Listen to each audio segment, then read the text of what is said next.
সব কষ্ট কান্না হয়ে নামে না। কিছু কষ্ট থাকে চুপচাপ আর নিঃশব্দ, ভেতরের ঘরে তালা দেওয়া। আমরা হাসি, কথা বলি, কাজ করি, কিন্তু নিজের সঙ্গে বসে থাকার সময়টা এড়িয়ে যাই।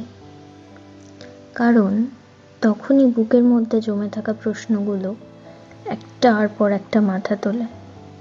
কেন কিছু মানুষ আমাদের জীবনে এসে আমাদের ঠিক আগের মতো থাকতে দেয় না? কেন চলে যাওয়ার পরেও তাদের ছায়া থেকে যায় প্রতিটা অভ্যেসে, প্রত্যেকটা নীরবতায়?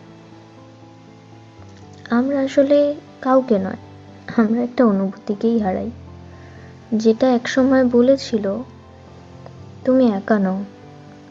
সময় যায়, আমরাও শক্ত হয়ে যাই, কিন্তু ভেতরে সেই ছোট্ট জায়গাটা ফাঁকাই পড়ে থাকে। কিছু শূন্যতা পূরণ হয় না, শুধু মানুষটা সময়ের সাথে বাঁচতে